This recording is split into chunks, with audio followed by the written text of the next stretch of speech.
Thank you. Thank you. My name is Helle Mostad. I come from Equinor.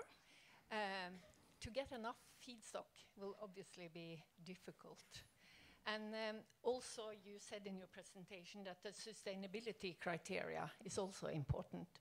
So my question is, when it comes to forestry, will there be exemptions on what you can source from waste from forestry? You had this picture, you went rather fast through it, or could you elaborate a little bit about waste from forestry?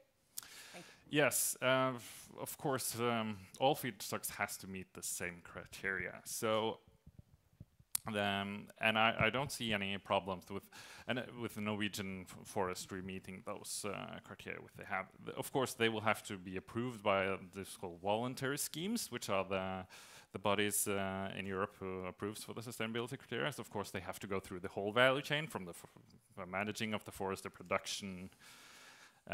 So I don't think that will be a problem, no.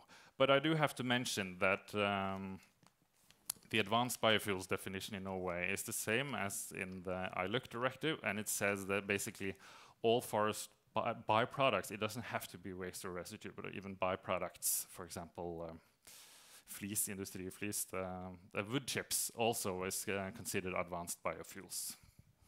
I'm not sure that answered your question, but please follow up if anything was unclear. You are happy. Now there is a question over some rows back there. Hello, I'm Kotesh Raputa from NTNU. I have a question, like a few years back you also had like some regulations for like how much biofuel should be in aviation fuel by 2020.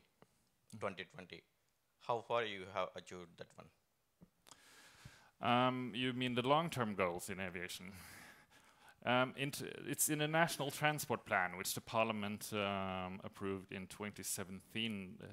The goal was 30% biofuels in 2030. And so I guess that's still the parliament or the government's goal. But it's not in the current government's platform, unlike the 40% target in road transport, which is repeated in the government platform. But the sales requirement in aviation, it's going to be higher in the coming years. We just have to see how fast it will go up. Thank you. Thank you so much. There is a final question over there. Hello, it's Miriam Roda from Supergen Bioenergy Hub. Actually, it's also a bit a question for Aisha as well, because you both said that most of the advanced biofuels actually is imported. And you give double credits for using them. So that means that actually the life cycle emissions on the upstream side by producing these biofuels are accounted in another country. So another country actually is having these emissions related to producing these fuels.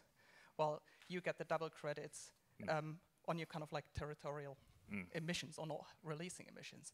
So how much does actually, there's kind of like an awareness and a kind of like a move in policy in general to actually have border adjustments on emission accountings to more acknowledge actually the consumption-based emissions related to what you import. Because I mean, we know the UK is one of the main importers or the highest increase in consumption-based emission imports. So it's very easy to say, okay, we're really good in reaching our targets or getting to our targets, while a lot of the emissions upstream the supply chain actually exported. I'll answer for Norway first.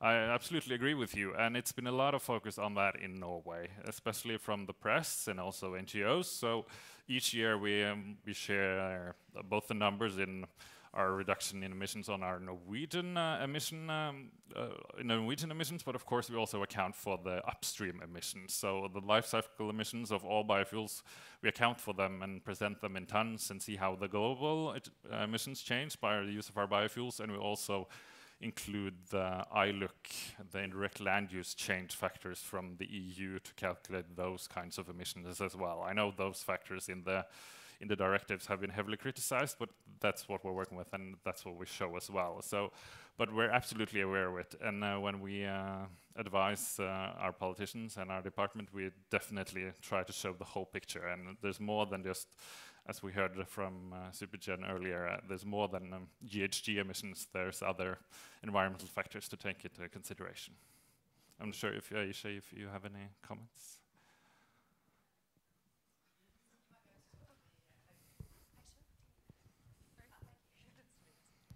Not much to comment more on that, really, just to say that we're very aware of it as well, and it is an ongoing thing that we're looking at, including things like the UERs, the upstream emission reductions as well. Thank you. It's good that you come back as well, Asha, because now the audience is warmed up, right? All right. We thank you, Mats, so much for your presentation and your answers. You also have some gift here.